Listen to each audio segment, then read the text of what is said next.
selamat bergabung Alvina.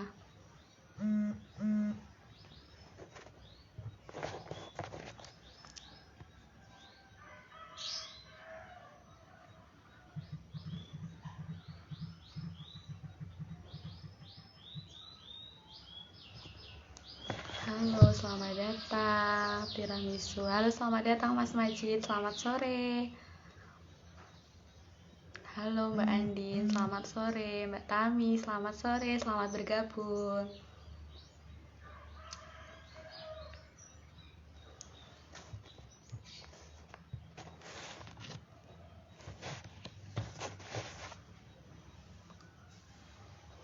Selamat sore semuanya.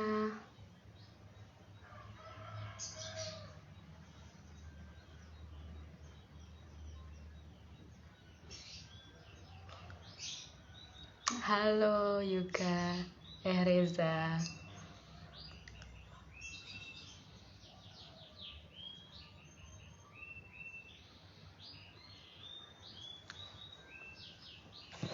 Sore semuanya. Jadi sore hari ini kita bakalan sharing session dengan tema selangkah lebih dekat dengan international competition. Jadi ayo teman-temannya diajak karena sore hari ini kita bakalan produktif bareng, kita bakalan nambah ilmu bareng gitu ya sama pembicara kita yang expert banget di bidang international competition. Ayo teman-temannya diajak yuk biar kita rame terus kita seru-seruan bareng sore hari ini.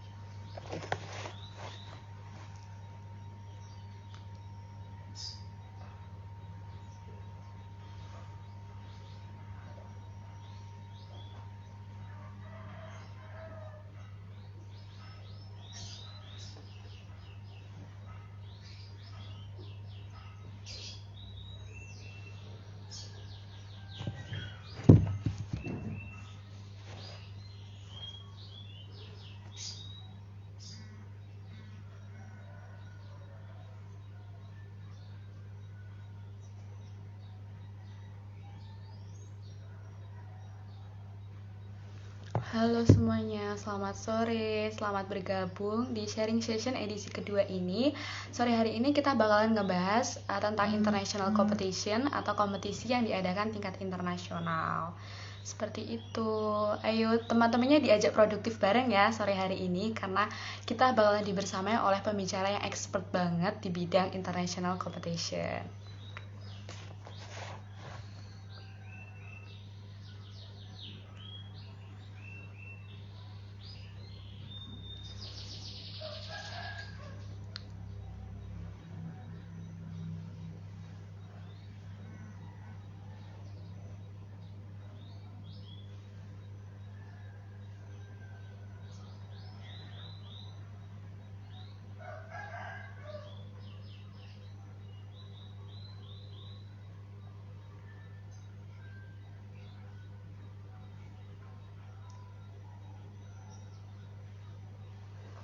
Halo, selamat sore Kak Zane, Kak Setianingsih.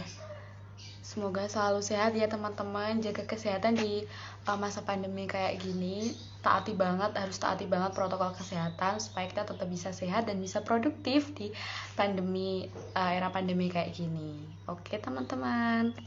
Ayo ajakin teman-teman yang lain yuk kita ngobrolin bareng tentang international competition karena sore hari ini kita bakalan dibersamai sama pembicara yang expert banget di bidang international competition.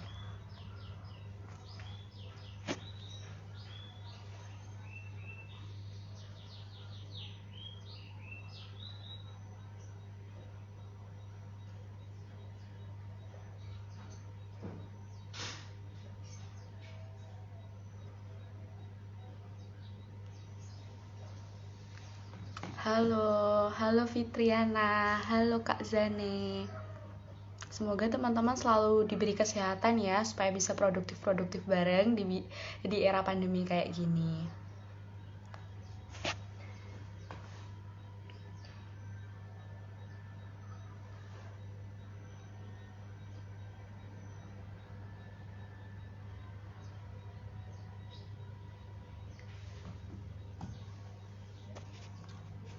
Halo, selamat sore, selamat bergabung semuanya.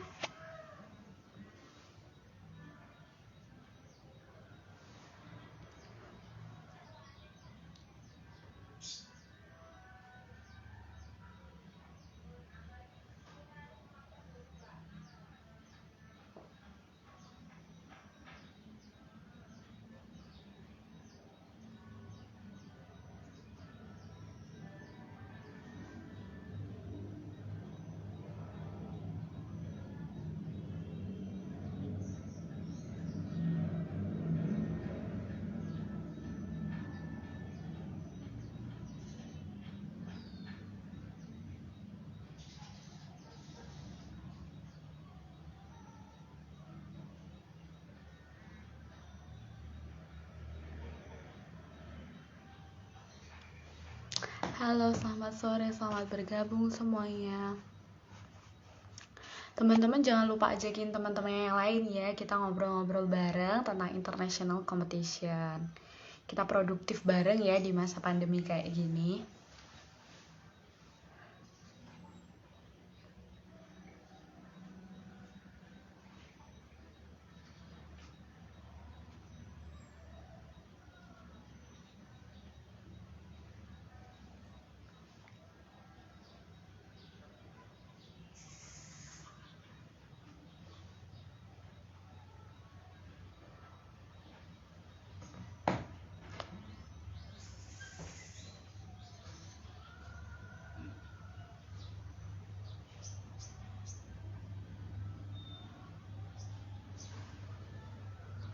Halo, selamat bergabung semuanya. Selamat bergabung Mbak Iva, Kak Firda, Kak Sopi. Teman-teman jangan lupa ajakin teman-teman yang lain. Kita sharing-sharing bareng tentang international competition ya sore hari ini.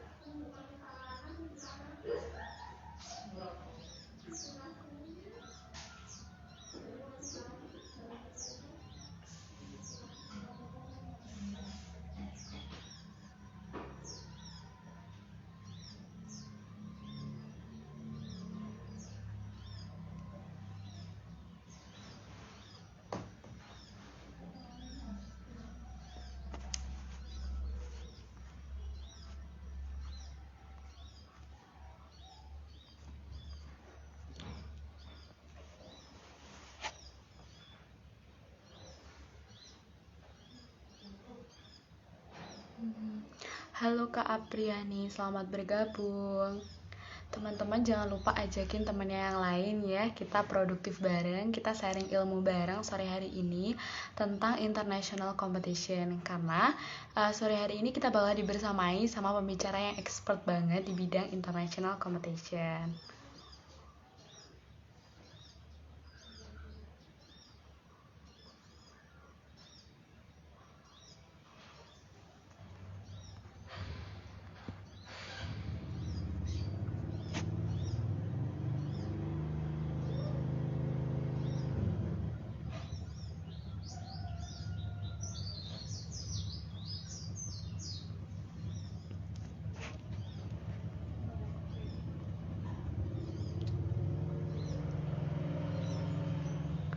Halo, selamat sore semuanya. Jangan lupa ajakin teman-temannya ya, karena kita sore hari ini bakalan ngobrolin tentang international competition.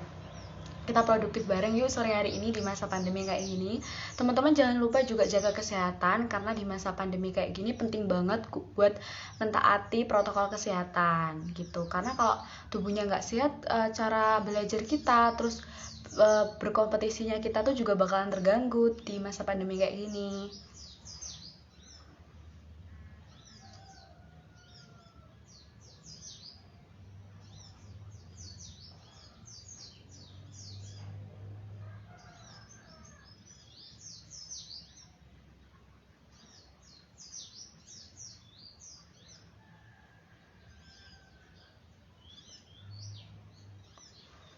Halo, selamat datang, selamat bergabung Kak Yunita, Kak Arif.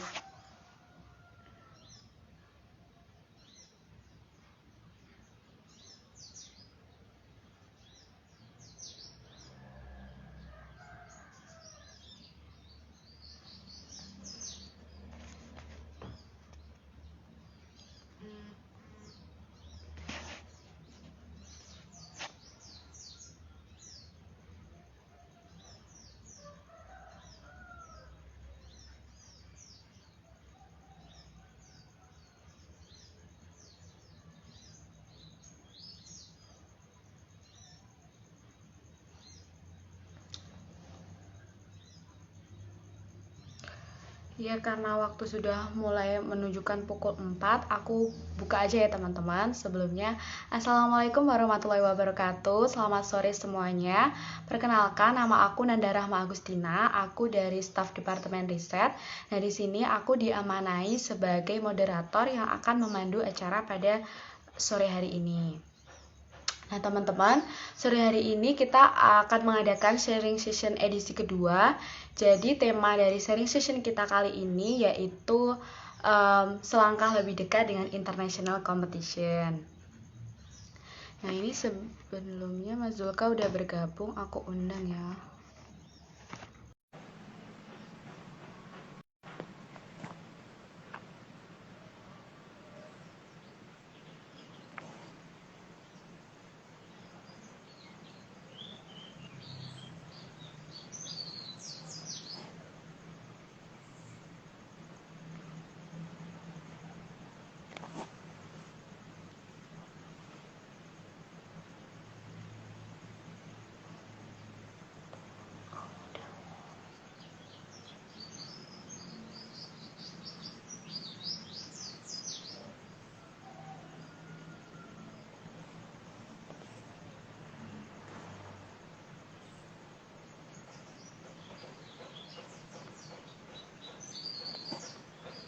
Sebentar ya teman-teman, mungkin masih ada kendala sinyal.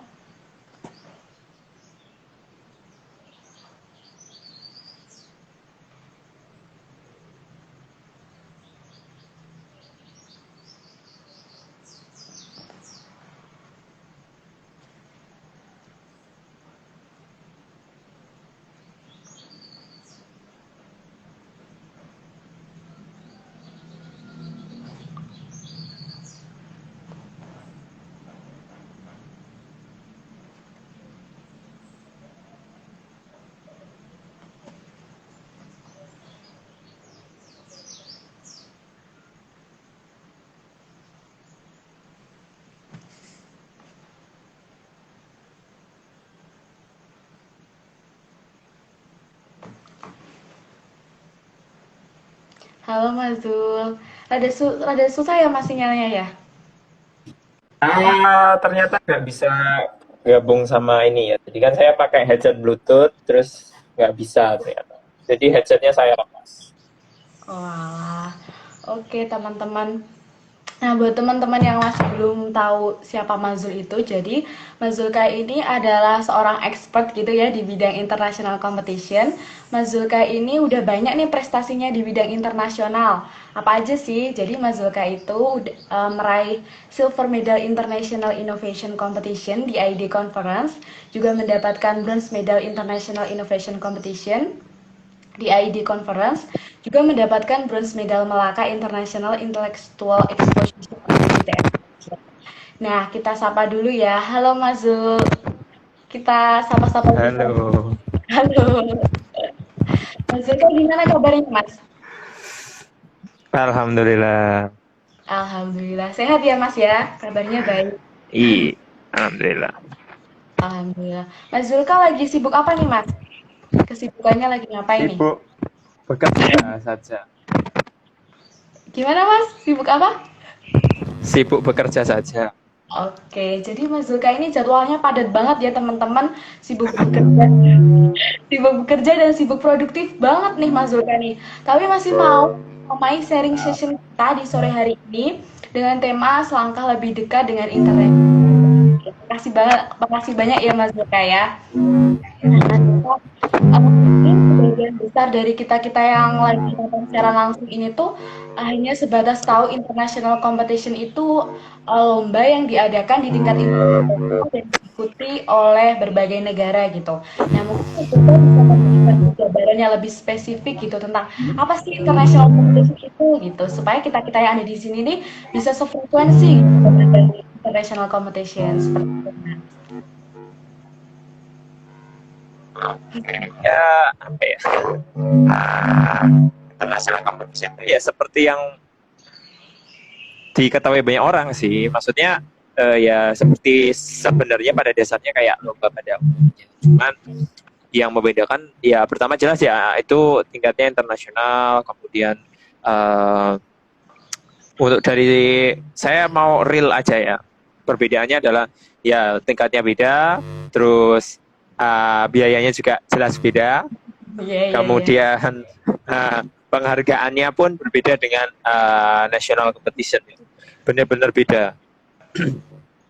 Nah, sebagai contoh bedanya itu kalau di international competition itu banyak penghargaan yang bisa kamu dapatkan. Maksudnya kalau mungkin kalian tahu ya, kalau international competition itu pasti pakainya bronze, silver, dan gold medal. Nah, itu tuh pasti ada jatahnya gitu. Maksudnya dalam jatahnya itu dalam kuota yang banyak gitu. Nggak kayak di national competition cuma dari juara 1 sampai dengan harapan. Itu pun kalau lombanya ada harapan 2, harapan 3 gitu. Kadang kalau misal lomba nasional yang mungkin panitianya dalam tanda kutip apa ya, mungkin susah cari sponsor dan lain sebagainya, itu kan biasanya cuma ya juara satunya cuma juara 1, juara 2, dan juara 3 gitu. Nah, Oke. international competition itu kayak PIMNAS gampangannya gitu. PIMNAS kan ada kuota emasnya ada berapa, kemudian silvernya ada berapa, terus bronze-nya ada berapa kayak gitu. Nah, ya, international competition juga gitu. Oke, berarti yang bedain tuh di kuota juaranya gitu ya, Mas. Udah di per kuota yang bronze berapa, yang emasnya berapa gitu ya, Mas ya. Iya, Oke. cuman biasanya kita emang jadi peserta nggak tahu berapa kuotanya. Cuman seringnya sih dapat gitu. Memang ada seringnya ada yang nggak dapat, misalnya yang submit tuh ada ratusan, nanti mungkin ya mungkin sih kalau saya pernah lihat itu cuma 80% sampai 90% itu pasti dapat ada kuotanya. Oke. Nah, terus yang bikin kita penasaran banget nih, Mas, gimana sih tips and triknya gitu ya supaya lolos terus dapat juara juga gitu. Jadi masuk dalam 90% yang dapat medal gitu, Mas, bukan 10% yang nggak dapat gitu. Mungkin Mas Zulka bisa menceritakan gitu. Oke, gimana ya? Sebenarnya yang kelayakan kita dapat medalnya itu sebenarnya semua apapun yang kita submit itu ya. Maksudnya dalam hal karena paling banyak lomba internasional itu tipenya cuma ada 2 ya. Presentasi biasa atau exhibition. Nah, seringnya yang saya ikuti adalah yang exhibition atau yang pameran. Nah, dimana kalau juri-juri di international competition itu mereka kayak lebih apa namanya itu lebih memberikan apresiasi terhadap karya-karya anak-anak muda, peneliti-peneliti muda kayak gitu. Jadi memang mungkin ya susahnya adalah nanti karena pas international competition itu tidak terkelas-kelas gitu maksudnya. Jadi kalau di nasional itu kan khusus mahasiswa, untuk khusus siswa, khusus apa, jadi khusus gitu. Nah, kalau di international competition itu cuma dibedakan 2. Kelompok 1 adalah untuk yang profesional, profesional itu ya dosen-dosen, profesor kayak gitu. Yang kedua untuk intinya yang kayak peneliti belia. Nah, peneliti belia atau peneliti muda itu dimulai dari SD, adik-adik SD, bahkan ada yang TK gitu. TK, SD, SMP, SMA, mahasiswa. Nah, itu. Nah, uh, terus gimana kita berusaha untuk dapat kuotanya? Yang jelas menjadi yang terbaik ya. Maksudnya mempersiapkan yang terbaik. Kalau memang yang kamu ikuti adalah event yang apa namanya pameran, exhibition gitu, ya berarti kamu dalam memamerkan atau dalam pamerannya kayak ada stand-standnya gitu. Kalau dulu ya ketika offline masih bisa datang ke negaranya gitu, ya itu benar-benar harus dipersiapkan apa namanya stand-nya harus bagus, menarik, kemudian kamu ketika menjelaskan ke pengunjung itu juga enak. Terus secara random kan jurinya akan datang gitu ya. Nah, itu juga gimana caranya jurinya itu memahami apa yang kamu jelaskan kayak gitu. Nah, tantangannya adalah kamu menjelaskannya dalam bahasa Inggris gitu ya. Itu sangat menantang sebenarnya. Itu Oke. kemudian kalau yang presentasi ya sama sih, cuman kalau di presentasi itu kan ada waktu ya, ada waktu yang harus ya seperti presentasi biasa saja ada waktunya yang harus dipenuhi. Jadi presentasi maksimal segini. Nah, kalau di pas exhibition itu bebas. Kita mau menjelaskannya tidak runtut nggak apa-apa atau bagian yang penting-penting aja kayak gitu biar yang penting jurinya itu tahu apa namanya penelitian kamu, karyanya kamu tuh kayak gini gitu. Intinya kayak gitu kalau exhibition. Itu sih. Oke, jadi itu terbagi jadi 2 gitu ya, Mas. Exhibition sama presentasi. Terus kelasnya juga profesional sama yang kuliah. Berarti itu yang kuliah tuh saingannya juga anak-anak TK sama anak-anak SD gitu ya, Mas ya? Ya soal Saya juga pernah kok di depan depan stand saya itu ada adik-adik TK sama SD. Mereka udah kayak wow, ya bahkan kayak produknya itu kayak setara dengan mahasiswa semester 1 kalau diminta bikin proposal PKM yang masih awal-awal lah gitu udah bagus. Jadi insecure nih mas saya nih. Belum pernah ikut yang begitu, tapi anak-anak TK sama anak SD malah udah berkecimpung di dunia seperti itu. Oke mas, sekarang aku penasaran banget mas. Kira-kira kesalahan-kesalahan umum apa sih mas yang bisa bikin kita gagal gitu untuk eh, lanjut ke lomba internasional atau gagal di presentasinya atau gagal di pamerannya gitu. Supaya teman-teman yang ada di sini tuh bisa menghindari kesalahan-kesalahan dan kecerobohan-kecerobohan seperti itu. Gitu mas, monggo. Sebenarnya apa ya, kegagalan untuk mendapatkan penghargaannya itu kecil sih. Jadi yang besar itu adalah kegagalan kita untuk ikutnya, bukan untuk dapatnya. Jadi sekalipun misal ya kita menjelaskan ke juri itu ya pas-pasan, ya mungkin mentok-mentok kita dapat bronze gitu kan, kita dapat perunggu. Ataupun ya mungkin ada yang nggak dapat, ada sih. Tapi apa namanya, sekian persen aja. Ya 10%-nya tadi itu adalah yang nggak dapat. Dan seringnya adalah kita itu seringnya adalah dapat gitu, seringnya dapat. Nah, cuman bagaimana kita dapatnya itu misal yang gold medal atau yang silver, jadi tidak di nggak di apa namanya, hanya di bronze saja ya gitu, tapi juga di gold juga iya bisa. Nah, kalau di internasional tuh bahkan kalau yang memang benar-benar dia bagus, dia bisa meraih goldnya dengan special award. Jadi kalau gold, silver dan bronze kalau di sana itu kan dia tidak dapat apa namanya, kalau di sini namanya insentif ya, biaya insentif atau biaya uang saku lah kayak gitu. Nah, uh, di luar tiga medali itu ada yang namanya special award.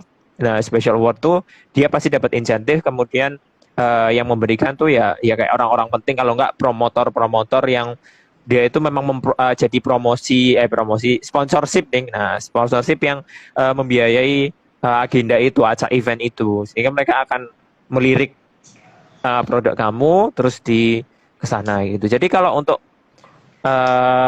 gagal untuk mendapatkannya sebenarnya enggak ya, tapi gagal untuk melanjutkan ke tahap yang presentasi ataupun exhibition tuh banyak. Nah, yang pertama itu kita enggak, yang paling pertama dan sering kita jumpai adalah kita tidak berani atau masih mikir aku mau ngambil ini nanti ke depannya gimana. Misalnya ada event di Malaysia yang sering diikuti anak UNY, INITS ya, INIIC ya. Saya lupa apa itu panjangannya. INITS series 1 sama series 2 itu biasanya adalah ya pada mikir, saya tuh mau ngajuin yang mana gitu. Saya tuh mau pakai penelitian yang mana. Sebenarnya penelitian apapun itu bisa diajukan. Hasil apapun, karya apapun bisa diajukan, karena secara umum tema kalau di international competition itu tidak ada subtema kayak di Indonesia ya, pendidikan, pariwisata gitu enggak. Tapi kayak cuma 3 doang, ada desain, terus innovation sama invention, udah 3 itu. Jadi kalau desain adalah ya kamu cuma modal desain aja, kamu punya apa di pikiran kamu, desainnya apa, diajukan itu juga sudah bisa membawa kamu ke event sana, udah langsung diberangkatkan ke sana. Atau yang innovation itu memodifikasi sesuatu yang udah ada kan. Nah, kalau penelitian tentang inovasi itu biasanya sering dilakukan oleh mahasiswa ya, kayak misal membuat apa dari apa dan sebagainya, atau nambahin apa pada produk apa, nah itu.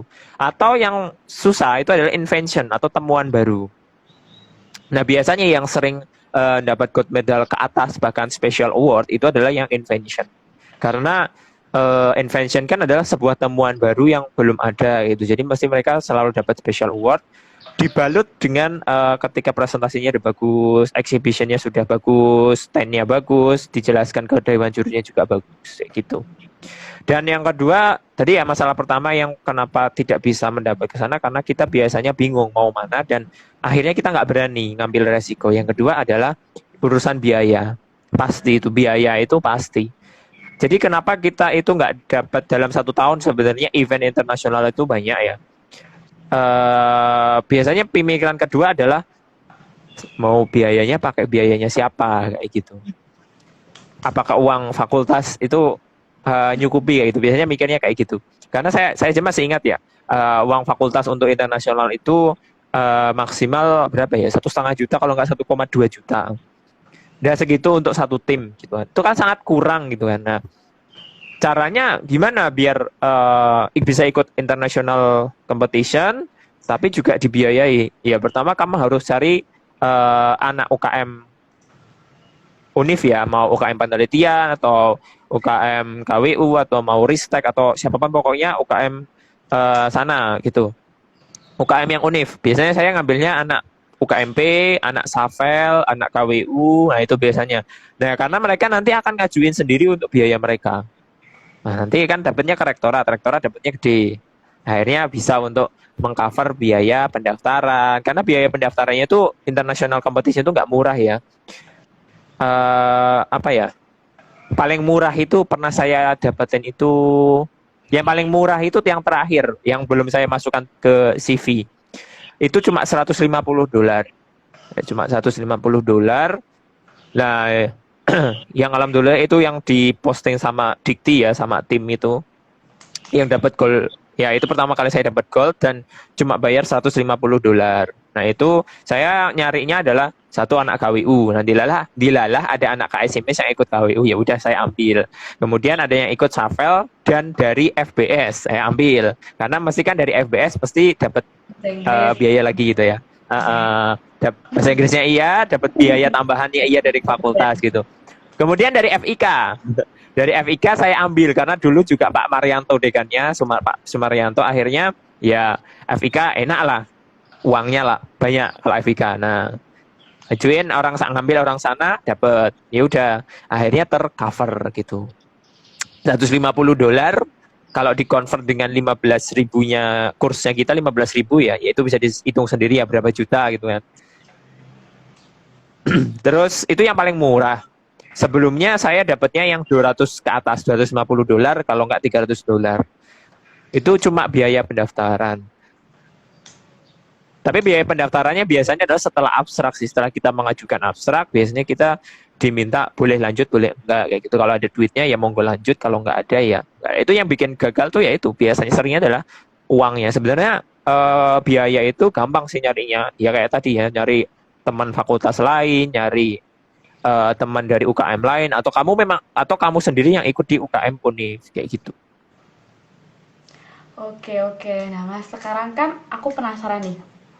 Mungkin kebanyakan dari kita-kita yang ada di sini tuh belum pernah gitu loh ikut apa namanya international competition. Jadi kayak masih newbie-newbie gitu.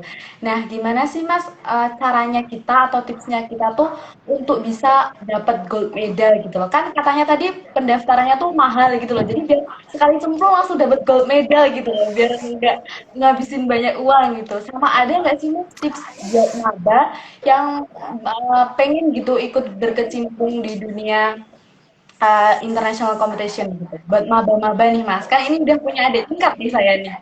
Gitu. Oh gitu, wah ternyata Anda sudah nambah tua ya. Iya saya juga tambah tua nih Mas. Belum pernah ke kampus, tahu-tahu udah semester kayak gitu. Tiba-tiba sudah punya adik aja ya. Iya. Nanti ditanya adiknya, aduh ruangan ini di mana nggak tahu nanti. Ya. Bareng-bareng deh gitu nanti jadinya. Ya, bagaimana dapat gold medal ya? Sebenarnya saya juga bingung kenapa kemarin itu dapat gold medal juga ya. Enggak, kita itu dramanya itu harusnya kita berangkat di bulan Maret, tapi pas itu kan ya itu ya Maret 2020 kan awal dari si Koronce masuk itu ya. Jadi semua penerbangan cancel, terus itu tiket kami berlima itu nggak bisa di refund itu. Akhirnya kita tiketnya hangus. Ya mau gimana lagi ya, nggak bisa di refund, biasanya cuma di reschedule. Reschedule mau kapan orang penerbangannya tutup semua. Ya akhirnya di tengah-tengah tuh ya udahlah kita nggak tahu mau gimana lagi kayak gitu. Ternyata kita dapat email buat ngirimnya dalam bentuk video, karena ya online sekarang itu modalnya cuma di video gitu. Apa modalnya international competition yang penting videonya bagus ya kalau sekarang.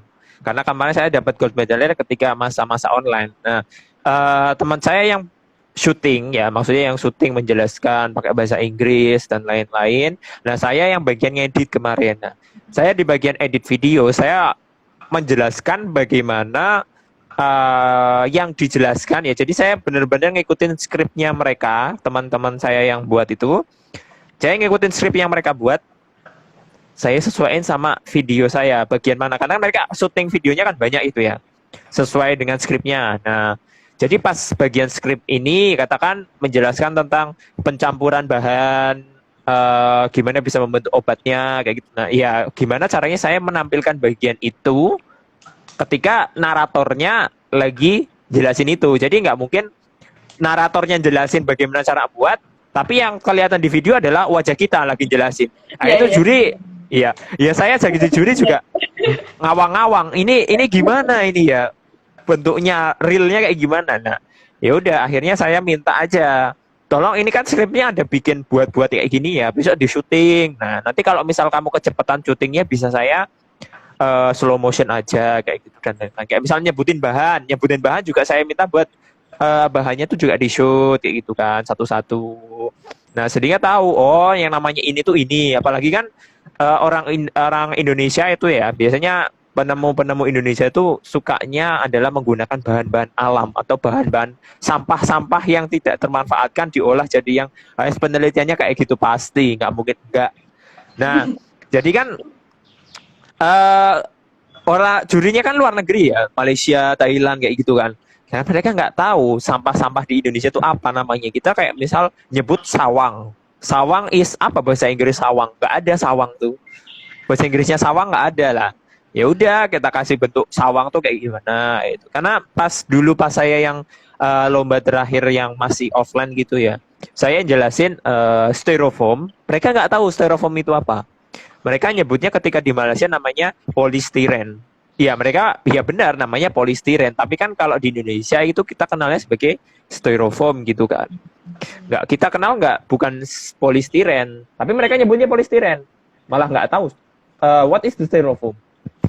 Seperti apa gitu ditanya. Ya, kita kita nggak bawa styrofoamnya. Akhirnya saya jelasin the packaging of the food and the drink. Oh, polistiren. Nah, mereka baru paham. Ya. Oh ya, ya, ya. Jadi ketika di lomba keduanya yang gold medal itu ya satu-satu kita shoot bahannya apa aja kayak gitu. Oke, berarti malah lebih apa ya? Lebih banyak kemungkinan buat juara tuh di kala pandemi gini ya, Mas. Soalnya kan presentasinya tuh bisa dicek-cek ulang gitu ya. Kalau yang offline itu kan Iya, langsung lihat betul. orang-orang deg-degan, nervousnya gitu kan ya, Mas ya. Oh Ya, iya, betul ya. Jadi sebenarnya online itu jadi apa ya? Sebuah kesempatan sebenarnya. Sangat besar peluangnya karena cuma modal video kan belum tentu ya orang luar bisa edit video ya. Kita seuzon aja orang luar nggak bisa gitu kan. iya Biar kita bener-bener. tuh pede. Ide gitu ya. Oke, tadi kan Mas Zulka udah nyeritain beberapa prestasinya gitu ya. Tadi di awal juga aku udah nyebutin beberapa prestasi gitu. Tapi mungkin ada yang belum aku sebutin gitu ya. Jadi Mas Zulka bisa banget nih nyeritain prestasi-prestasi apa aja yang udah Mas Zulka raih di tingkat internasional, sama diceritain juga nih Mas experience-nya lomba di luar negeri, ketemu bule, nervousnya gitu, sama lihat saing-saingan yang bule sama konten gitu. Jadi biar kita bisa termotivasi gitu jalan-jalan ke luar negerinya gitu-gitu. Monggo Mas, silakan. Aduh, ya sebenarnya untuk kayak expert nggak expert banget ya. Cuma hitungan internasional yang saya ikuti dan dapat itu ada 3 event yang saya ikuti. Cuma satu eventnya itu dapat 2, yaitu tadi ya yang silver sama bronze itu satu event. Tapi saya ngajuin 2, nah dua-duanya dapat. Yang satu yang pertama kali itu yang offline, yang 3 terakhir itu online kayak gitu. Nah, yang offline dulu aja ya ceritanya ya. Kalau Iya, yang offline itu uh, produknya itu real ya. Jadi sebenarnya kamu bisa lihat produk-produk yang punya orang lain tuh kayak apa, wujud wujud sebenarnya tuh kayak apa. Mereka itu kayak sejauh mana sih pemikiran mereka, kreativitas sama kesolutifan mereka kayak gitu. mengatasi masalah. Nah, kalau memang ada beberapa ya yang sebenarnya idenya bagus, tapi mungkin kalah di bagian desainnya. Kayak misalnya sebenarnya idenya bagus, tapi perwujudan bentuk produknya yang masih mungkin tahap 1 kayak gitu ya. Jadi masih tidak enak untuk dilihat ya. Dulu itu pernah ada produk untuk ngilangin bau keringat di kerah baju atau kerah kemeja yang suka dialami oleh para laki-laki ya. Kalau pakai pakai kerah baju pasti keringetan. Kalau udah keringetan pasti kerah bajunya coklat dan lain sebagainya. Jadi nggak enak dilihat. Apalagi kalau kerah bajunya warnanya bajunya itu yang putih, yang terang-terang itu kan nanti coklat ya sininya ya. Itu kan jelek banget kan. Itu yang ngusulin tuh anak SD kalau nggak salah. Ya, jadi bikin penyerap keringat, ya dia dipasang di bawah ininya, di bawah apa namanya di bawah kerah, melingkar gini. Nah, terus dia jelasin konsepnya itu sangat bagus gitu. Jadi keringatnya masuk ke bagian situ, jadi dia nggak membekas ke kerahnya. Tapi mungkin karena packagingnya, karena harapannya mereka bakal ngejual itu, cuman packagingnya masih rendah.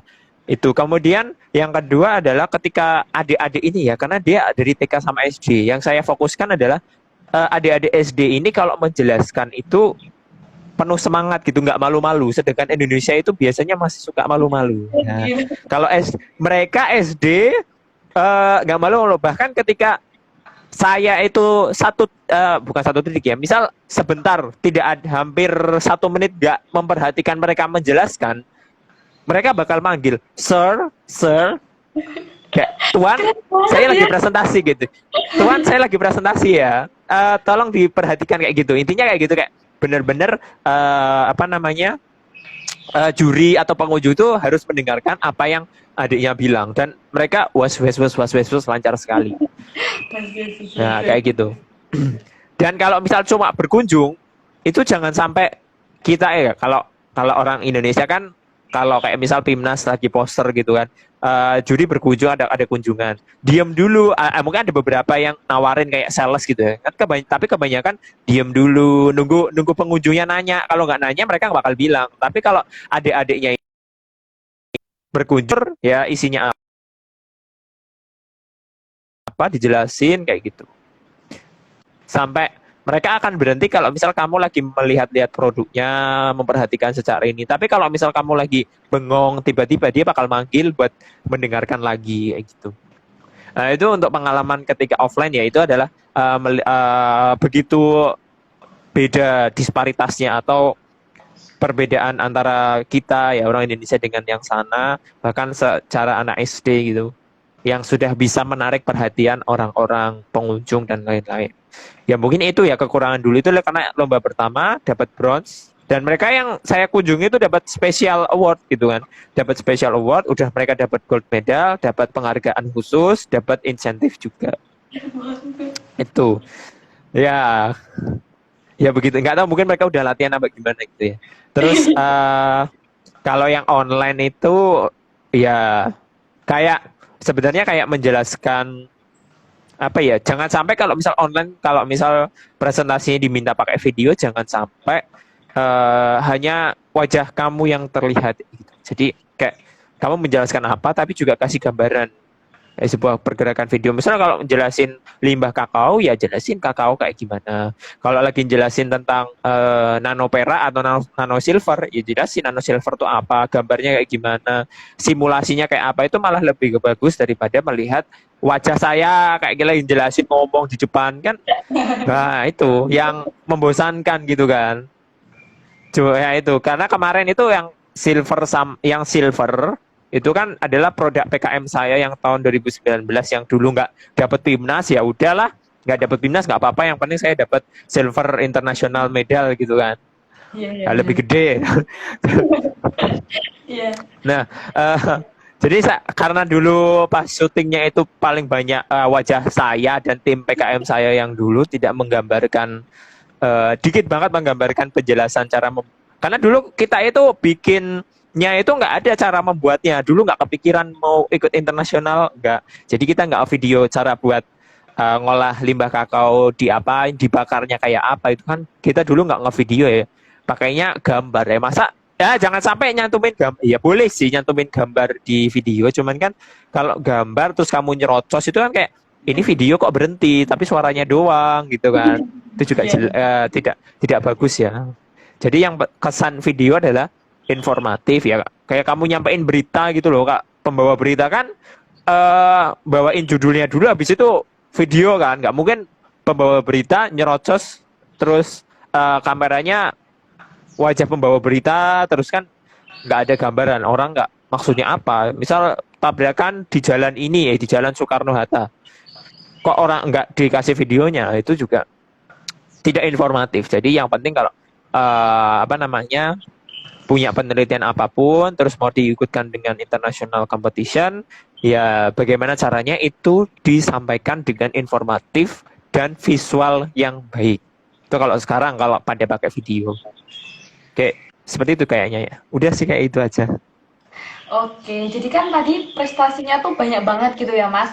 Tapi kita tahu ada peribahasa yang berarti terakhir kita ke hulu, berenang renang kita ke tepian kayak harus ngerasain pahit-pahitnya dulu gitu loh, baru ngerasain manis-manisnya gitu.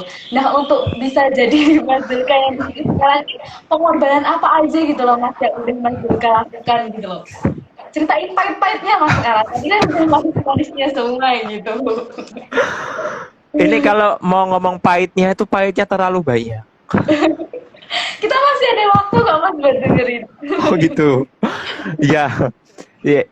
Tapi bagus sih ya. Jadi saya apresiasi ya moderator kita berani bertanya tentang pahitnya kesuksesan orang. Itu Kan kita sangat bagus ya. kita kan nggak mungkin Jadi semua tahu benar ya. gitu. Betul. Jadi nggak mungkin ya kita tuh cuma tahu bagusnya doang ya.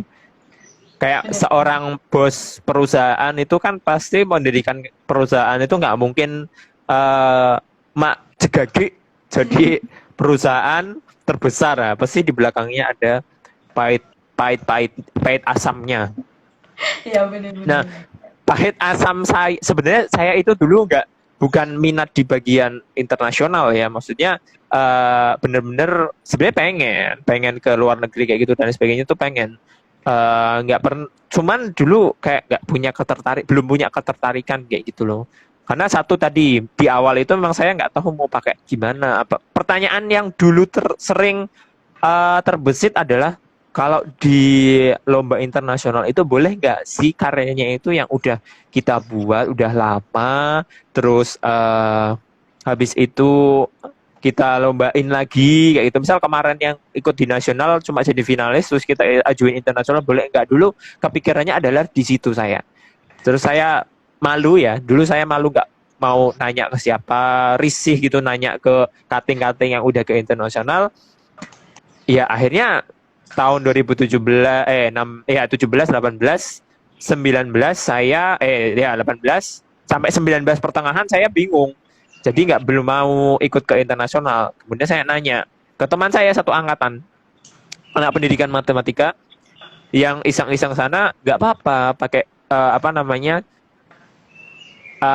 penelitian atau karya yang udah kamu buat selama ini, atau mungkin yang nggak menang di national competition bisa diajuin kok karena di international competition tuh kayak nggak ada syarat.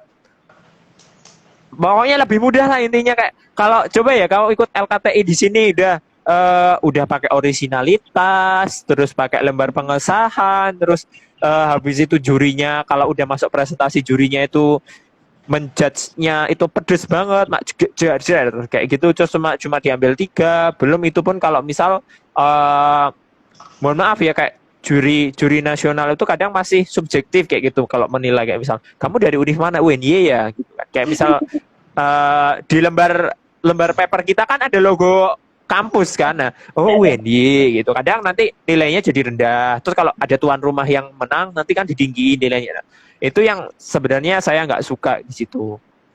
Nah, ketika di luar negeri lomba internasional itu kita lebih diapresiasi, itu lebih diapresiasi karya kita, walaupun mungkin dapat bronze kayak gitu. Tapi kita lebih diapresiasi dan komentarnya itu bukan menusuk kayak LKTI itu kayak ujian sidang skripsi gitu ya, enggak. Kalau di sana itu kayak nanya sederhana, tapi bikin kita mikir, tapi kita nggak bikin sebel kayak gitu. Jadi kayak kadang kalau juri LKTI itu ngasih ini kita sebel gitu. Kan aku udah jelasin di PPT kok masih ditanya gitu. Nah, tapi kalau di di internasional kan kita jelasin secukupnya. Terus juri kalau ada yang nggak tahu nanya, itu kan masuk akal gitu ya. Karena saya memang nggak jelasin, juri nanya wajar. Lah kalau di LKTI nasional ya, saya udah jelasin 10 menit tentang ini masih ditanya tentang itu kan saya sudah jelas. Kalau saya nggak sabaran ketika lomba LKTI saya bilang tadi saya sudah jelaskan di PPT Pak Bu, nah, kayak gitu ya. Nah itu masalah ya. Pahit yang pertama adalah saya dulu malu untuk bertanya sistem international competition itu kayak gimana, sehingga saya telat startnya gitu. Saya startnya itu 2019 ketika jadi ketua KSI MIS di tengah-tengah, dan itu ketika saya lagi PPL sama KKN, ya berarti hampir sama kayak mbak-mbakmu yang 2018 sekarang. Nah itu adalah pertama saya ikut Olimpiade international competition di tengah PPL kayak gitu.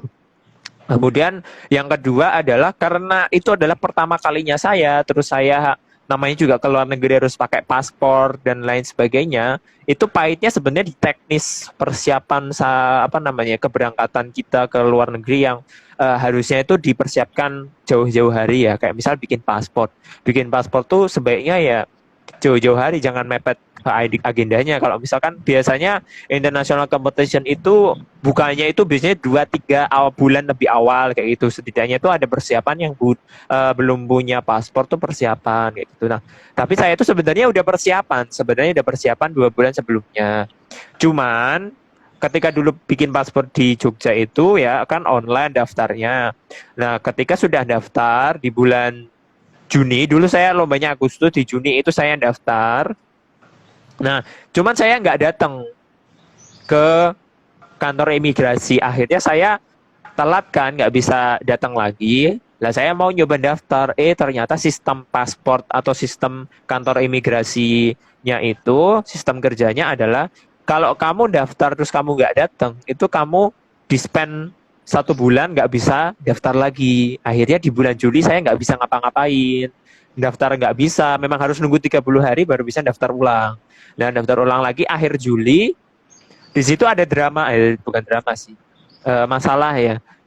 Pahitnya lagi adalah ternyata kalau buat paspor itu saya kira cuma nyiapin akte kelahiran sama kakak, KTP gitu, nggak ada masalah lain-lain.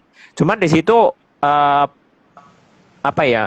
teledornya saya adalah saya tidak melihat sinkronisasi antara tanggal lahir, nama bapak, terus tempat tanggal lahir saya, antara ijazah, akte kelahiran, kartu keluarga, sama KTP. Nah, kakak saya, kartu keluarga saya itu tertulis Banyumas, tapi ijazah saya Purwokerto. Akte kelahiran saya Purwokerto. Nah, Banyumas dan Purwokerto adalah 2 tempat yang berbeda, satunya kabupaten, satunya kota, udah beda, kayak Sleman sama Jogja. Nah, akhirnya dicegat sama pegawainya, Mas, kamu sebenarnya lahir di mana, yang benar yang mana? Purwokerto Pak, kok ini KTP-nya Banyumas, kartu keluarganya Banyumas, diperbaiki dulu. Saya komplain, apa nggak bisa dibuat dulu Pak? Soalnya kan kakak kalau buat tuh lama. Bisa Mas, 2 minggu. Jadi Masnya nggak usah daftar dari awal, nanti tinggal bawa berkasnya aja. 3 kali saya ke paspor, bagian paspor salah terus, sampai H-2 minggu itu baru berhasil dari keberangkatan. Ya, H-2 minggu baru berhasil. Nah, jadinya kok H-2 minggu, H-seminggu baru jadi. Tiket saya katakan tanggal 17 ya, 17 Agustus. Nah, saya baru berhasil tanggal 10. Jadinya paspor itu 7 hari. Nah, tiket pesawat saya adalah 17 jam 10. Saya ngambil paspor jam 9. Di hari yang sama dengan tiket keberangkatan. Nah, jadi saya ke depan imigrasi dulu ya, di pinggir jalan Adi Sucipto, muter lagi lewat ring road. Nah, balik baru masuk ke check-in. Padahal check-in itu biasanya 2 jam sebelumnya. Dan itu saya berangkat sendiri. Satu tim saya sudah berangkat duluan sehari yang lalu, karena mereka udah bikin pasportnya udah bener dan nggak ada kesalahan administrasi. Jadi saran saya kalau mau bikin paspor ya Tapi yo sekarang nggak usah pakai paspor sih karena nggak kemana-mana. Tapi kalau besok mau paspor ya pastikan ininya data yang nama, tanggal lahir, terus tempat tanggal lahirnya, nama bapak kalau ada atau nama ibu, itu pastikan sama gitu antara akte kelahiran, KTP sama kartu keluarga itu sama semua. Sehingga kamu nggak mengalami apa yang saya alami. Kayak. Kedua adalah lomba yang dulunya mau berangkat tapi nggak jadi ya itu tadi sudah tiket pesawat udah ada, semuanya tiket keretanya udah ada, udah lengkap tinggal berangkat, tapi malah corona nggak jadi, ya udah kita udah pasrah gitu kan. Dan dari panitianya juga belum ngasih kabar, cuma tulisannya adalah suspend. Suspendnya tuh nggak tahu kapan dilanjut gitu loh. Akhirnya ya udah kita nunggu terus. Akhirnya malah saya ikut lomba yang lain. Saya nggak tahu statusnya dia kayak gimana. Lomba yang kedua saya. Karena suspend nggak memberikan kabar. Saya ikut lomba lagi yang jelas-jelas yaitu online gitu. Nah yang online saya mikir lagi. Saya mau pakai karya yang mana. Akhirnya saya mau pakai karya yang PKM aja. Sama satu karya lagi adalah yang saya dapat ketika juara lomba nasional di Jakarta, di Universitas Negeri Jakarta, dan itu pakai skripsi saya. Jadi kalau adik-adik ya lagi nggarap skripsi, itu skripsinya jangan kamu langsung ikutin kata pembimbing, dijurnalkan dan sebagainya, jangan dulu. Coba ikutin lomba dulu, ke internasional atau apa. Nah, itu baru kamu boleh jurnalkan atau selesaikan. Jadi kan setelah sidang tuh ya, setelah sidang atau kamu nunggu sidang, tapi sebenarnya naskah skripsi kamu tuh udah jadi. Nah, itu tuh bisa kamu lombakan sebenarnya. Halal-halal aja. Cuman kesalahan saya dulu adalah saya nggak bilang pembimbing saya. Ya karena pembimbing saya dengan saya tidak berhubungan dengan harmonis. Jadi ya saya nekat ya udahlah. Orang ini skripsi saya minta dikoreksi, nggak dikoreksi, ya udahlah tak ikut lomba aja kayak gitu kan. Dengan pembimbing yang berbeda, biasa pembimbing sejuta umat, Pak Puji. Saya minta Pak Puji ini dikoreksi ya, ini skripsi saya. Nah, masalah saya dengan pembimbing itu diketahui Pak Puji, tapi Pak Puji oke-oke aja gitu kan. Ya udah sini koreksi. LKTIN UNJ tentang pendidikan. Jadi skripsi saya pendidikan masih sejalur. Nah, di waktu yang bersamaan, karena saya juga nggak tahu kalau punya saya itu lolos ke final, di hari yang sama saya daftar ke internasional.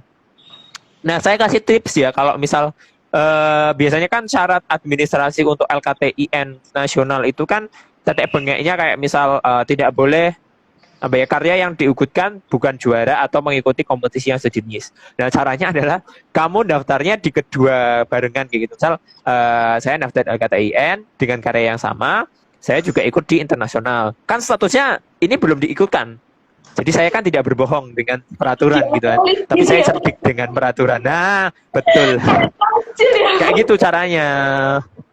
Otaknya itu kadang harus licik tapi juga benar. Nah, ya harus licik-licik. Karena saya juga nggak bohong kan. Uang saya juga baru ikutnya kan barengan. Nah, status karya saya adalah original, tidak diikutkan ke lomba yang sejenis. Jadi saya inputnya LKTIN dulu. Lah ketika saya daftar LKTI, saya belum daftar internasional. Jadi status karya saya tidak diikutkan apapun. Nah, setelah berapa hari, saya ikut internasional dalam waktu yang berdekatan. Kayak gitu. Nah, yang LKTIN juara duluan, nah, internasional belakangan. Ya udah, saya dapat 2 prestasi dalam satu karya gitu kan.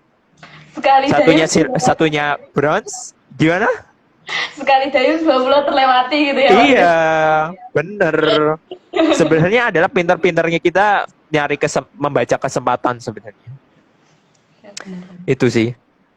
Ya itu apa namanya? Oh iya, tadi ya pahitnya ya ketika kita udah shoot karena harus online gitu kan. Lombanya online jadi harus tag video dan lain-lain. Ya tantangannya adalah kamu benar-benar harus tag. Saya itu yang pertama kali lomba yang pakai video tagnya dari jam 9 pagi selesai jam 4 sore. Tag video gitu kan. Apalagi ya saya tidak mengakui kalau pronunciation bahasa Inggris saya bagus gitu ya. Tapi standar orang Indonesia kalau ngomong. Lah, satu tim saya itu kan kadang sok belibet kalau ngomong. Apalagi satunya kan adik tingkat gitu ya. Yang saya tahu latar belakangnya dia tes bahasa Inggris pro TOEFL-nya juga nggak lulus. Akhirnya kan saya harus briefing dulu. Pengucapannya gini. Jangan gitu pengucapannya. Kemudian nada pengucapannya jangan kayak gitu. Gini. Pakai nada naik turun kayak gitu. Ya itu yang bikin lama kayak gitu. Tapi apa ya enak sebenarnya. Ya pronunciation juga harus bagus. Ya, nggak mungkin ya kau baca apa ya reproduction bacanya ya mungkin salah reproduction atau gimana terserah. Nah itu kan orang luar kan mikir kamu bilang apa sih kayak gitu. Makanya yang jelas adalah pronunciation-nya harus benar. Sekalipun nggak benar, biasanya kalau di video yang saya buat ya untuk lomba itu saya kasih subtitle bahasa Inggrisnya. Jadi kalau misal ketika omongan kita tidak dipahami, biar mereka baca subtitlenya. Nah, yang bikin capek adalah bagian edit videonya. Yang itu dulu saya bisa 2 hari atau enggak 3 hari dari pagi sampai malam. Malamnya tuh ya malam banget, kadang 12:30. Ditambah laptop ya. Pahitnya ya laptopnya karena untuk ngedit video karena saya itu pakai aplikasi yang cukup berat, laptop saya nggak kuat, ya udah lama gitu. Lamanya itu bukan saya mikir konsep, tapi lamanya adalah ketika harus masang ini itu, loadingnya lama. Jadi memakan waktunya di situ, sebenarnya di situ. Kemudian apalagi kita itu harus menggambarkan bentuk animasi gitu ya. Kemarin itu setiap lombanya itu kita tuh pengennya menggambarkan dalam bentuk animasi bergerak itu ya, animasi bergerak. Cuman sebenarnya saya dulu bisa editnya, tapi ya itu tadi ya, aplikasinya pun update, tapi laptop saya nggak update. Nah, jadi tidak mumpuni. Akhirnya ya udahlah. Pakai animasi PowerPoint seadanya. Jadi bikinnya dari PowerPoint seadanya, masuk ke situ harus di lain-lain gitu ya. Terus di rendernya ya. Di bahasa editing video adalah rendernya yang sangat lama. Bisa sampai 2 jam baru selesai. Itu pun rendernya kalau nggak ada yang error. Kalau error yang ulangi lagi. Gitu. Terus begitu. Itu pahitnya kalau untuk lomba yang online. Berat di perangkat. Oke. Cerita dari Mas Zul ini mengharukan banget ya teman-teman. Jadi bikin kita tersadar gitu loh. Kalau mau menggapai mimpi, menggapai prestasi gitu tuh mesti harus ada keringatnya, harus ada air matanya, harus ada banyak drama-dramanya gitu ya. Mungkin kalau nggak ada drama ya nggak bisa diceritain dong. Ya, kalau dari ya nggak sih? cara laku kita ini garing gitu ya Mas ya. Iya, ini cuma tanya jawab aja kan. Aduh nanti yang nonton juga bosen. Nah, Bener banget. Nah, mungkin Mas Zulkifli bisa kasih apa namanya closing statement gitu buat memotivasi teman-teman yang ada di sini buat mendobrak semangatnya teman-teman buat berkarya di bidang internasional gitu, Mas. Closing statement. sebentar ini ada yang nanya ya, videonya bisa dilihat di mana? Videonya itu di Instagram, apa namanya, di YouTube ada ya, di YouTube akun saya sama akun siapa dulu tuh. Ya, nanti saya kirim deh ke moderator ya linknya. Itu ada video saya, ada 3 yang apa namanya diupload di YouTube. Memang dulu kalau lombanya itu videonya diupload di YouTube kayak gitu. Cuman memang ada kata kuncinya, cuma saya juga nggak tahu, lupa deh, bukan nggak tahu, lupa kata kuncinya apa gitu. Mungkin bisa ngasih Tadi tahu. gimana? Mungkin bisa ngasih tahu nama YouTube-nya gitu, Mas, sekalian promosi sama teman-teman yang ada di sini. Masalah itu akun pribadi saya gitu kan. Oh. Akun YouTube pribadi gitu. Ya sebenarnya kamu searching nama saya di YouTube ada sih kalau ketemu gitu ya. Channel saya namanya nama saya karena pakai akun email Zulkaisi Dwi, jadi ya di situ ada. Kayaknya satunya itu punya Mas Kavi deh kayaknya, di akunnya Mas Kavi kalau nggak salah. Satunya. Nah, tapi saya lupa. Tapi di tempat saya ada 2 yang lomba yang LKTIN. Yang itu yang tadi saya bilang karya 1 tapi dapat 2 penghargaan. Nah, itu ada di channel saya dengan nama saya itu. Oke, terus yang dapat gold medal tuh saya lupa uploadnya pakai akunnya siapa kayak gitu. Oke. Mungkin bisa Oke. closing statement Mas. Closing statement. Iya. Closing statementnya sebenarnya apa ya? Selalu sebuah kata yang selalu saya bilang sejak zaman dulu ya. Mungkin adik-adik seangkatanmu belum pernah dengar kok. Prestasi itu sebenarnya diraih dan digapai serta dijemput ya, bukan ditunggu.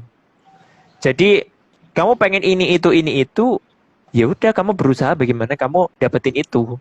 Jangan cuma berpangku tangan menunggu untuk diajak, dan jangan pernah kamu berpikiran negatif. Nanti kalau A, B, C, D, E, F, G, nanti gimana ya? Nanti kalau uangnya kurang gimana ya?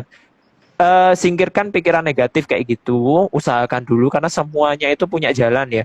Ya kayak tadi ya, biaya. Memang di international competition adalah masalah biaya itu masalah paling sakral gitu. Dan masalah paling utama itu adalah biaya. Ya, sebenarnya ada jalan. Kayak tadi ya, nyari teman luar fakultas, teman di UKM universitas yang punya stok dana untuk lomba banyak, ya udah itu dimanfaatin kayak gitu.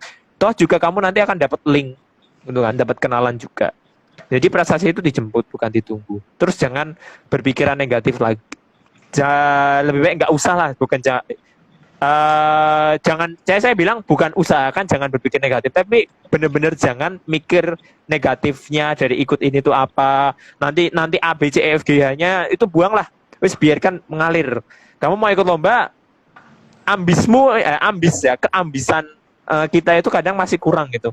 Saya itu loh dikenal orang ambis. Saya bangga dengan sebutan itu. Mas Zulka itu ambis. Ya udah, saya senang kok ambis. Dengan ambis saya bisa dapat tujuan saya. Yang penting keambisan saya tidak merugikan orang lain kayak gitu. Jadi kayak misal kamu pengen international competition, ya udah ayo international competition. Nyari siapa yang benar-benar mau gitu. Terus ketika udah kamu katakan 2 atau 3 teman yang cocok sama kamu, baru kamu nyari orang yang untuk nyari biayanya itu tadi kayak gitu. Karena semuanya ada jalan. Itu sih closing statement saya. Keren banget ya teman-teman closing statement dari Mas Zulkaisi. Jadi prestasi itu jangan nunggu diajakin lomba, tapi kalau bisa ngajak gitu ya. Terus jangan kebanyakan overthinking, langsung doing aja, langsung eksekusi aja gitu ya. Iya, iya. Kaisi, Tapi makasih mungkin banget. ini ya karena biaya apa namanya di international competition juga beda-beda. Jadi mungkin saran saya untuk yang awal-awal mau ikut ya cari coba ya yang apa namanya biaya pendaftarannya tidak terlalu besar. Mungkin tidak di atas $300. Mungkin kamu matok maksimal range $100 sampai $250. Mungkin kalau online tuh sebenarnya lebih murah sih. Kayak gitu kan. Coba carilah. Pertama cari dulu internasional yang kamu pengennya di mana. Dan kalau memang masalah biaya adalah masalah yang urgensi, paling urgent dan nggak nemu orang-orangnya yang kamu kenal, ya cari biaya yang paling murah dulu. Ya biasanya paling murah itu $60. Itu paling murah. $60 itu paling murah. Tengah-tengahnya 100 sampai 200 itu biaya pertengahan. Nah, kemudian nggak mesti kamu harus kenal orang sih. Kalau saya itu dulu kayak gini bilangnya, Dek, saya nanya ke siapa ya, lupa saya. Anak Shuffle, karena saya dulu pemandu PKKMB ya. Saya punya anak PKKMB yang di Shuffle. Dek, kamu punya anak Shuffle yang ini nggak? Kayak gitu. Tapi dari fakultas lain. Ada mas. Oh, akhirnya saya dikasih nomornya, saya tawarin. Dek mau nggak ikut lomba ini kayak gitu. Ada yang mau, ada yang enggak. Saya pernah dapat 2 orang yang menolak karena ada hal lain yang harus dilakukan dan dia udah kayak ngajuin, dia udah lomba kemarin jadi nggak enak kalau ngajuin lagi, jadi saya harus ganti orang kayak gitu. Oke, jadi harus pintar SKSD ya Mas, nggak malu sama Oh iya, orang. iya betul. Oke. Jangan malu, Nek kamu pengen dapetin tujuan jangan malu. Iya, jangan malu. Oke, Mas Zulka, terima kasih banyak atas cerita dan ilmu yang udah diberikan. Sekarang kita move ke sesi question and answer. Jadi buat teman-teman Oh yang iya. mau bertanya ke Mas Zulkaisi bisa ditulis di kolom komentar ya teman-teman. Ayo silakan Oh iya, bertanya. sekarang tuh live Instagramnya enak ya, ada kolom pertanyaan ya. Iya. Kalau dulu terpendam gitu. Ya, teman-teman, ayo jangan disia-siain kesempatan berharga seperti ini. Kapan lagi kan ketemu Mas Zulkaisi yang jadwalnya super duper padat tadi. Nggak padat sih sebenarnya, cuma kosong di malam hari aja. Kalau malam hari itu nggak ngapa-ngapain.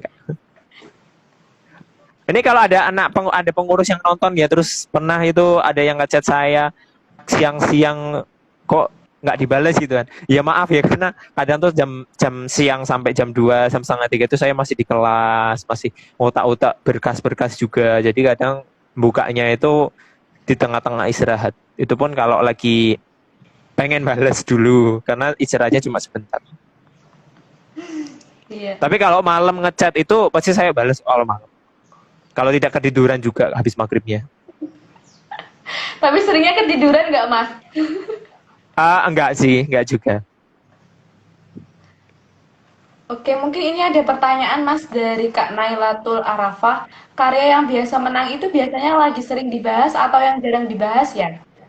Mungkin bisa dijawab. Yang apa maksudnya jarang dibahas apa? Mungkin ini ya maksudnya lagi trendy Trending apa gitu enggak kali. gitu ya. Nggak trending. Sebenarnya uh, international competition itu tidak bertema ya, nggak ada temanya. Nggak kayak LKTI punya tema SDGs, Indonesia Emas, daya saing global, industri 4.0, nggak ada yang kayak gitu. Yang penting di sana itu sebenarnya ya ajang ajang international competition adalah ajang untuk sebenarnya loh dibuat untuk ajang mencari pro sponsor. Kalau orang-orang luar tuh pada buat nyari sponsor kayak misal pengembangan ide, kemudian kayak misal saya punya ide ini produk produk tahap satunya kayak gini, terus ada sponsor yang datang gitu. Kan kalau dia tertarik biasanya bakal bilang saya akan mau mendanai pengembangan dan sebagainya kayak gitu. Nah, untuk yang apa namanya ya, produknya apa tema yang di trendy apa enggak, ya enggak mesti harus trendy gitu. Yang penting kamu sesuai aja, sesuai dengan kamarnya. Kamarnya kan biasanya adalah invention, innovation sama desain. Nah, kalau kamu ngambil desain berarti kamu mendesain sesuatu yang hanya kayak konsep kayak gagasan tertulis gitu loh, kayak PKM GT gitu ya, gagasan tertulis cuma desain, tapi desainnya tuh juga jelas, ada marketnya, ada simulasinya kayak gitu. Dan kalau inovasi ya dia harus inovasi aja. Inovasi bukan inovasi aja, kayak inovasi itu kayak misal saya bikin katakan saya punya mouse gini ya, punya mouse, terus mouse-nya itu kok cuma lampu doang. Saya pengen mouse-nya juga ada speakernya, ya itu namanya inovasi. Jadi memperbaiki atau menambahkan fitur pada benda yang baru. Kalau invention adalah temuan baru, temuan kayak PKMKC gitu ya, temuan baru alatnya nggak ada dan baru ada dari penemuan kamu itu. Nah, nggak ada bahasan yang bagus, tema yang bagus itu karena semuanya setara. Cuman bagaimana kita menjelaskan ke dewan jurinya aja, yakinkan mereka, terus keunggulan produk kamu apa, penelitian kamu tuh apa, kayak gitu sih. Oke, makasih Mas Zul. Mungkin kita bisa move ke pertanyaan selanjutnya. Ini dari Mbak Biba ada pertanyaan. Mas Zul, kalau lomba inter itu proposalnya dan segala suratnya full Inggris ya, Mas? Proposal apa itu? Proposal. Proposal, kalau proposal apa ya? Proposal keuangan enggak sih. Kalau mau ngajuin dana nggak usah pakai bahasa Inggris. Seperti alur pengajuan aja, pengajuan dana aja ke fakultas. Ada kan formatnya kalian saya yakin udah tahu sih kayak gini ya udah itu tinggal di iniin aja apa proposal keuangannya seperti itu, lombanya apa kayak gitu. Cuman mungkin di bagian proposal, di bagian latar belakang dan tujuannya itu kan karena biasanya kan kita cuma kopas gitu ya, pakai template gitu ya, itu disesuaikan aja. Kalau lomba internasional tujuannya apa, menambah wawasan, menambah link, atau misal kalau mau cari sponsorship ya udah cari sponsor untuk pendanaan pengembangan produk kita atau produk penelitian kita kayak gitu. Sebenarnya hasil PKM itu kalau nggak PIMNAS ya mbok pada di ini ikan aja, di internasionalkan aja. Makanya uang PKM tuh jangan dihabisin ya. Lebih baik buat bayar lomba. Oh iya, karena dulu saya uang PKM-nya tuh masih ada dan adanya itu benar-benar masih ada. Sebenarnya mau didaftarin jurnal tapi nggak jadi. Akhirnya ya udah yuk kita lomba internasional aja pakai. Jadi kita dulu daftarnya bukan pakai biaya pribadi ya, tapi pakai biaya PKM. Uang PKM masih ada. Sekarang aja uang PKM saya masih ada loh. Masih saya simpan, belum saya bagi. Entah nanti aja. Mau tak kasih hadiah aja masing-masing. Oke, Mas Zul. Mungkin karena waktunya juga udah menunjukkan pukul 5 dan udah ini nggak ada yang bertanya lagi, aku cukupkan aja ya Mas. Mas Zulkaisi, thank you so much for this day, thank you so much for the insight. Semoga apa-apa yang udah diceritain hari ini, di sharing hari ini bisa memberikan kebermanfaatan, bisa menambah motivasi teman-teman yang ada di sini gitu ya. Oke, last but not least, saya Nanda Rahma Agustina selaku moderator kali ini mengucapkan mohon maaf yang sebesar-besarnya apabila terdapat kesalahan kata maupun kesalahan penyampaian. Sekian dan terima kasih. Wassalamualaikum warahmatullahi wabarakatuh. Waalaikumsalam warahmatullahi Oke, sampai wabarakatuh. ketemu di sharing session selanjutnya ya teman-teman. Sampai ketemu juga See ya. you. Semoga bisa ketemu secara Oke. offline. Oke. Saya di Jogja kok kalau main ketemu itu. Oke. Nanti mungkin bisa ketemu ya Mas diskusi-diskusi kalau mau lomba gitu ya. Bisa jadi pembimbingnya gitu. Aduh. Sama Ya, lagi. ya bisa. Cuman waktunya mungkin ya malam Oh hari iya aja ya, udah. sibuk banget Jangan ya. di otak-atik gitu ya. Iya. Kalau enggak hari Minggu itu menerima open gitu. Open house Open gitu ya. apa namanya? Open Open house. tentor, open house gitu. Karena hari Minggu tuh saya benar-benar di rumah nggak kemana-mana. Kalau ada tamu, alhamdulillah. Nggak ada juga, alhamdulillah. Ini mungkin ada yang tanya IG-nya Mazul apa ya? Nama Nggak saya, ada. nama Instagram saya itu namanya nggak aneh-aneh gitu. Nama saya aja, kamu tulis Zulkaisi ada gitu. Udah. Fotonya juga foto saya. Cuman lagi tak privat ya, karena takut ada yang aneh-aneh.